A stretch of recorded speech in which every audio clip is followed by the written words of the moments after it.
Hi, everyone. Welcome to Chicago Sports Tonight. My name is Lou Canellis. Tina Nguyen's alongside the Chicago Sun-Times' Pat Finley in the house, and the Athletics' Kevin Fishbain, all here. Good to see you guys.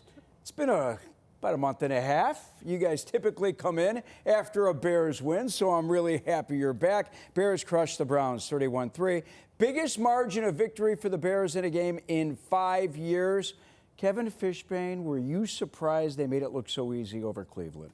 I was a little surprised, Lou, just because this defense has given up a lot of yards this season. And I just thought maybe we'd see Shedeur Sanders run around and just launch one of Jerry Jeudy for a long touchdown, or Quinshon Judkins would just get loose. Because, again, the Bears came in this game 30th in the league in yards per play allowed.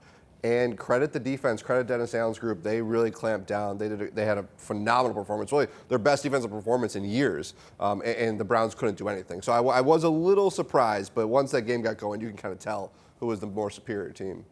To be honest, not really. And I know they were facing a really good defense, right, with an edge rusher like Myles Garrett. But this week, to me, hearing Ben Johnson and some of the guys talk, it just felt like a different week. I think Ben Johnson did a good job of challenging his guys, saying, in a sense, we desperately need this win. And it seems like, to me, this team does respond well when Ben Johnson challenges them. So, no, I'm not that surprised. I was only surprised in that I've been covering this team since 2013, and I know better. You know what I mean? Just when you think the Bears catch a break, something crazy happens, usually. And I think it was pretty clear from, the middle of the first quarter today, that today wasn't going to be one of those days. Yeah, I was going to say, I agree with Tina. Anytime the coach comes out and speaks out like he did and says, hey, we're desperate, I almost feel like the players, now that we're, 13, 14 games into this season, they're extra committed to their head coach, and you're seeing it on a daily basis, right? We are. It's funny. I asked Andrew Billings about this. He's a veteran, and Ben Johnson is the 20,000th coach to have a 1-0 mentality every week. Everybody says it. I was like, what's different about this guy? And Andrew Billings says not just that we're listening to him, we're actually fighting for that belief. We are gunning for that 1-0. How did it happen that fast? I think they saw it in training camp. They saw that this guy knows what he's doing. They saw the attention to detail, and then you have to win, though, right? Those couple wins that they got just to get going, I think they need to see that little proof of concept that it works, and then they could just all buy in that this guy knows what he's doing. Well, and we've heard Ben Johnson say it when they were in Vegas, that at the end of the day, winning a close game in Vegas helped them a lot more than had they blown the Raiders out. And I think you saw proof of concept, yes, but I think you also saw just momentum and what it can do. And we've seen it in the opposite direction, every year here for a while, and to see it build upon itself has been really exciting. All right, after suffering their first loss since October, the Bears were laser focused and, as their coach said, desperate to beat the Browns. Just like any other week, focus, locked in on everybody on the details every single day, from meetings to practice. Like I said, I don't know what the trap game is in the NFL. Handling 1 week at a time. I think not looking past this team. They have a lot of good players and a lot of people that are playing for some things over there, especially Myles Garrett and things like that. And they got a fiery young group as well. So, I know they had a lot to prove, but we also did too. So, just handling business right now. I think we got a really good big picture view of where we are and where we're going and what we need to do in the here and the now. I know we're a good football team, and I'm looking forward to seeing this competition over the next 3 weeks, as they are. I think our players are excited to be in this spot. They put themselves in we're 10-4, and we've got a lot to play for here over the next 3 weeks. And really, in this league, you can't ask for a lot more than that. All right, 6 straight games, Bears didn't score on their opening drive. And really, Kevin, I was following you on Twitter, and you got me to lead with this question here. But they have not scored on 6 straight drives to open games, but on the second drive, they have scored on 5 of the 7. Is anyone worried amongst the 4 of us about the starts that this team has had over the last, 7, 8 games? I will say I think it's something to monitor. However, the fact that they've been able to score on the second drive, to me, shows me the adjustments, right? The adjustments from the coaching staff, from Ben Johnson's ability to call the right play at the right time. So something to monitor, sure. However, I think what it shows you is they're responding and they're adjusting on that second drive. Yeah, this is the first Bears team probably since maybe 2013 that you just feel like they could score any drive.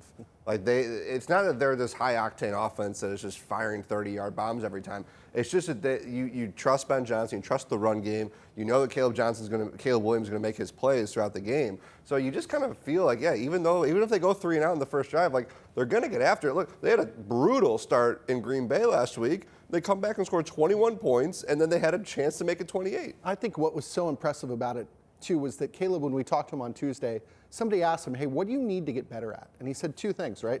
He said, I need to start faster, and I need to be more accurate. And how cool is it that he can identify those things, say them out loud, and then we can hold it against him whether he gets it or doesn't get it, and he got it both times today. That's just growth in real time. That's just really exciting whether they win or lose. And he looked really good to open the game, didn't he? Yeah, for the first time in a long time. Yeah, absolutely. And, they've talked about how they can get him going, whether it's kinds of throws they can make or even what he does pregame. And whatever they did today worked, and I'm sure playing the Browns helped. He put up great numbers in the first half, almost threw for 200 yards. I think it was 12 of 18, and he had 3 drops, and he really did not let those drops affect the way he played. Yeah, I think overall, once again, we're just seeing the growth, right, from Caleb Williams. I think today completed 60% of his passes, 242 yards, 2 touchdowns today. I mean, the command he has in the huddle, it's even hearing him speak post-game, right, the confidence from Ben Johnson for Caleb Williams, and just Caleb Williams in himself. I mean, you're seeing the future here, and it's exciting. Different quarterback, isn't he? That first touchdown to DJ Moore, it was only like a 3-yard pass, but he floated that with some touch right in the breadbasket for DJ Moore. There was another play to Colson Loveland at the sideline right in front of us where there was a very tight window for him to float that ball to, and he got it. And that's not necessarily been his forte, is those kind of balls that need a little air on and need that little touch. And so that's a really encouraging thing to see. And then you had the more what you're used to from Caleb Williams, where he rifles it to Luther Burden, and the play action stuff worked out well today. So yeah, this is about as accurate as we've seen him in a long time. I'll tell you what, Kevin, I know DJ Moore told you guys after the game, quit asking me. I'm okay about my involvement in this offense, but it was really good to see him get involved like he was today. Yeah, I think it's great for his confidence. It's great for him to not have to worry about dealing with those questions for at least a week. We all know how talented he is. And I think the thing with DJ Moore is maybe this offense, the way it had been constructed leading up to this point, just wasn't perfect for him, and they just were still trying to figure out what's going on. But then just get those 2 touchdowns, have those big plays. I think this was a reminder of what he's capable of. And boy, they need him too, because Rome Odunze didn't go again today. Luther Burden leaves in the 3rd quarter after hurting his ankle on a screen pass. They've talked about this depth they have at pass catcher since the draft. Remember, they surprised all of us with the guys they drafted. And now they're really going to need it, and they may need it in the 3 most important games of the year. And I think today, too, you saw some of the rookies before Luther left the game, but Colston Loveland had big catches, Luther as well, and then Cole Kmet, too, got involved. I mean, overall, you had Rome Odunze missing the game, but you have the depth that's really carrying them, and you're seeing it. DJ Moore had his 2nd 2-touchdown game this season. Did you need a game like that? Did I need a game like that? For what? Just in terms of all of us talking about the lack of targets that you've had relative to the past years? If you say so. Will it shut y'all up? Perhaps. It ain't going to shut y'all up. So, felt good.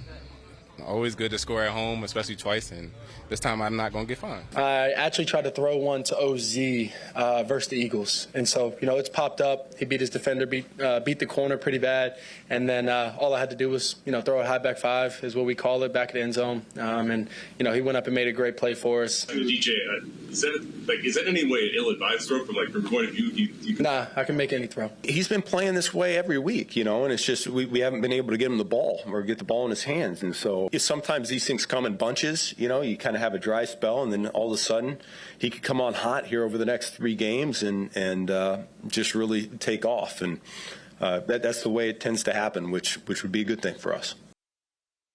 Patrick, you just mentioned it. Before we wrap up this segment, Rome Odunze doesn't play, re-aggravated his foot injury. Any concern here that he may not be back next week against Green Bay? Oh, sure. Yeah, this has been a chronic problem for the last, 6-8 weeks? Yeah, I have no reason to think that it'll be solved overnight. That's a little weird, isn't it? 2 games in a row now that players, while warming up, suddenly aren't playing in the game? Yeah, I mean, you have to hope it's a fluke, but it's a weird fluke to see that happen, especially somebody at the caliber of Rome Odunze, caliber of Kyler Gordon last week. But yeah, I mean, the Bears would obviously love to have Odunze back sooner than later.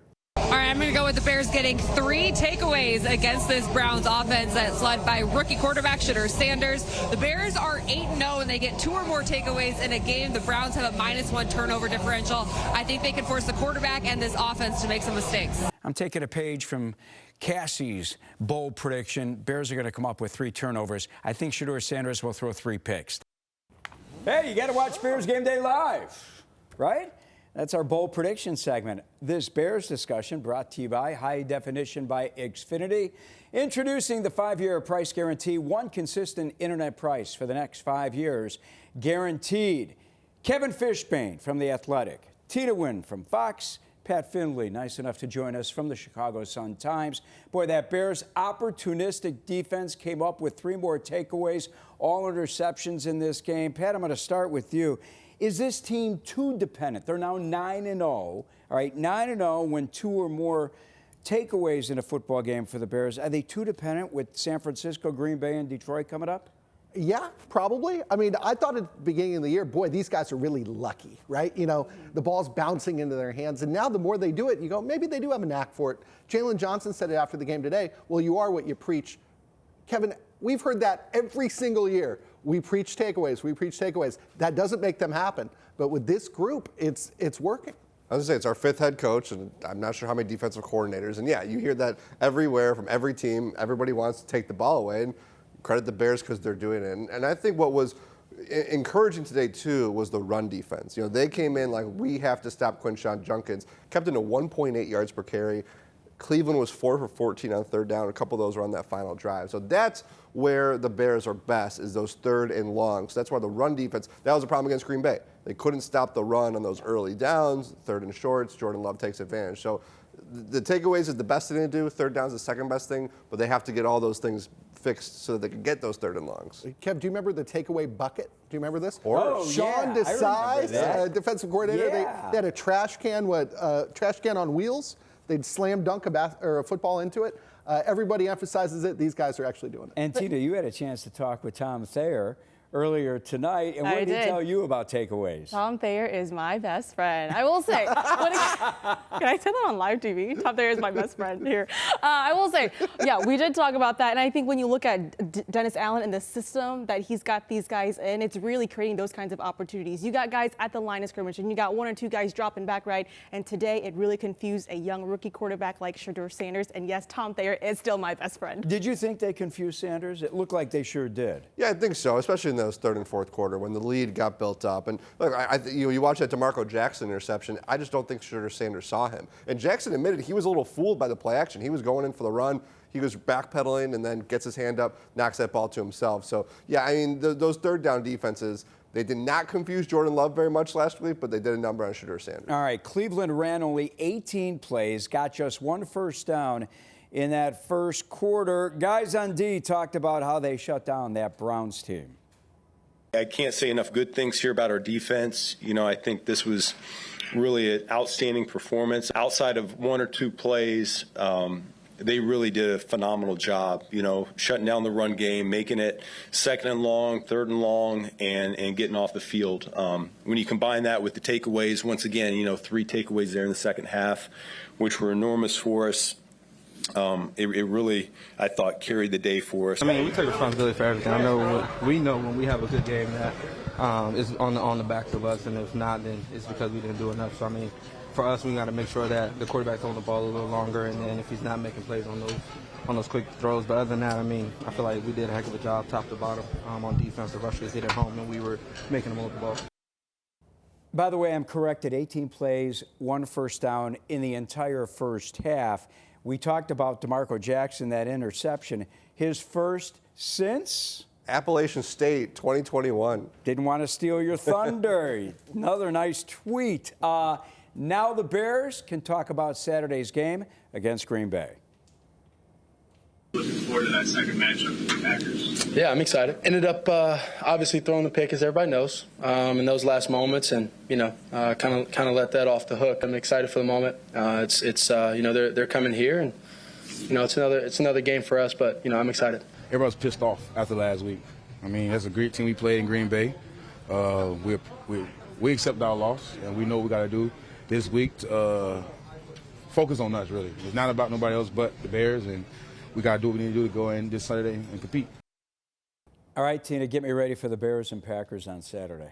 Well, first off, Micah Parsons potentially tearing his ACL. I think that's going to be huge. That defense was intimidating with him. Some of those guys are going to have to step up. I mean, obviously these two opponents know each other well, right? They just played each other. I think run the ball. That's what you did well. You need more from your passing game, but this one's going to be a good one again. By the way, it's also on Fox. You got to watch it here on Saturday. Yeah, 7:20 start. But I feel good about the Bears in this one. Pat, you're there every day. I get the feeling that as soon as that game ended, the Bears were hungry for the rematch already. Yeah, I mean, DJ Moore told us Friday something like, we know what we have in front of us, but first we have Cleveland, which I think is a perfect way to put it. They're excited about the Packers. I think the Packers are the best team I've seen in person this year.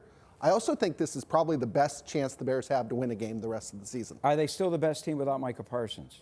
Oh, who knows? I mean, between Tucker Kraft and Micah Parsons leaving, that's as big of a blow as any team's taken. And, we'll find out. But I think the Bears are, if they're not going to be favored, they will be a very live underdog. Yeah, I mean, Saturday. To Pat's point, you get the Packers at home, at night, short week. They're probably their first week without Micah Parsons, coming off a really tough loss for them where they were in Denver, having to then fly home, then come to Chicago, and you have the revenge factor. I mean, you're right, Lou. I think the players and coaches know how important it is to get that win after just a bad taste in their mouths from Lambeau. So it's going to be a great opportunity for them because it's going to be really tough in San Francisco, and it could be really tough in Week 18 if both teams are fighting for their playoff lives. By the way, you're a real popular guy. I've had about 20 people ask me if I could get them tickets for that Packers game. I'm going to lean on you for those tickets, all right? And I will pass them to Pat. Hell yeah! How about that bear weather, huh? Woo! Get your some. Right? Right? Right? D-Jack that interception was sweet.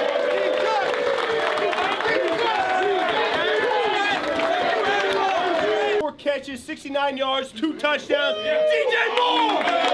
Man, about damn time, man! That's 10, gentlemen. That's 10. Good, better, bad! Good, better, bad! Never let it rest! Never let it rest! You good gets better! You good gets better! You better get better! You better get better! Bears on 3, 1, 2, 3, Bears! I like seeing Case Keenum back there getting excited about it. He dressed for today's game with Tyson Bagent inactive. Our NFC North scores and NFC playoff discussion brought to you by your Chicagoland and Northwest Indiana Kia dealers. Visit kia.com to discover movement that inspires. Week 15 scores in the NFC North. 2 huge games, 2 huge results. Went the Bears' way. Rams knocked off the Lions out in L.A. 41-34. Detroit now 2 games back in the North. In Denver, Broncos held off the Packers 34-26. Game wasn't the only big loss for Green Bay today. We'll talk about that coming up. Here's a look at the current NFC playoff picture. Bears back in the 2 seed with the Packers loss. Green Bay falls down to the 7 seed. Rams still in the 1 slot, and they clinched a playoff berth. Packers suffered 2 big injuries in the loss. Christian Watson left the game with a shoulder injury. Micah Parsons, hurt as well, is feared to have torn an ACL. Boy, what a bad break for Green Bay going into this Bears game. I was going to say, we thought Roma Dunze getting hurt was bad news. This is terrible for them. And you have to wonder, especially on defense, how much of this they can take. How do you think it'll affect Green Bay? I mean, Parsons he's a multiplier, to use a term from a former Bears regime. I mean, he's just that guy that just lifts everybody up. He's such a game wrecker. So without him, it changed their defensive plan. We saw what Watson did to the Bears. Yeah. This is about to be a really big game for the Bears because you look at the division, right? The Bears right now are in the driver's seat, but barely only half a game ahead of Green Bay. If they can win against the Packers on Saturday, this could really go a long way for this team. Is Detroit in serious jeopardy of missing the playoffs? Oh, I think so. I mean, I think defensively they've got injuries, so today they couldn't stop anyone. Yeah, and I think, too, when we talk about the Bears making the playoffs, we should also talk about what the Bears can do in the playoffs. And, boy, if you play a home game or two, I think we saw today, you want to be the home team in bad weather when you're playing some of these dome teams, some of these NFC South teams. They're really positioning themselves not just to make it, but to maybe make a little bit of noise. Yeah, well, unless it's going to be interesting if they are the 2 seed and the Packers are the 7 seed. Can you imagine Bears-Packers playoff game? We've seen that before at Soldier Field. But yeah, I still think Week 18 Bears-Lions could be a massive, massive game. Diego Pavia's reaction to finishing second in the Heisman Trophy voting behind Indiana's Fernando Mendoza. Not the classiest way to congratulate Mendoza, right, guys? I mean, the voting wasn't even close. He had 643 first-place votes. Mendoza did. Pavia had fewer than 200. I don't know about you. I would have voted for Mendoza myself. I would have, too. My question is, does he mean that for all the voters, or does he mean that for all but the 200 voters who voted for him? Yeah, who voted for him? What do you think, Kevin? Yeah, I mean, look, Diego Pavia has become a celebrity, and a lot of it is because he's got this moxie, right? He is very, he's got the bravado, and, we're talking about the NFL. There are some NFL teams that are going to like that. Well, They're going to love that leads about me to him. my next question. Do you think that his reaction will affect his draft status at all? I mean, I would hope that when it comes to the draft and scouts, you're looking at the tape more so, and that scene right there, just like an emotional reaction after a tough loss. Yes, they're going to pick apart everything about every quarterback. Exactly. That's why I'm asking you, because, Pat, I know you're there. You're at the NFL Scouting Combine, along with Kevin. You know what these guys it's are 3 looking months for. worth of picking stuff apart. That's absolutely what they're going to do. It's its own season. But there was an appreciation for a guy like Jim McMahon, right? I mean, I was just thinking of Baker Mayfield. I mean, All right, Baker Mayfield. Baker was better the guy example. who was, he's not Diego Pavia, but Baker was the #1 pick, and he had a lot in college that wasn't, that some might have rubbed some teams the wrong way, and I think you got to love the guy's competitive fire. Pavia, an incredible college career. I don't know where he's going to go in the draft, but yeah, this is by the combine there'll be another story, I'm sure, with all these guys that we're talking about with the talking about. But you would have loved to see him also congratulate the guy who won. Exactly. He'll fit in nicely with the Raiders, won't he, Tina? That's it for Chicago Sports Tonight. For Tina, Patrick, and Kevin, I'm Luke Cadell.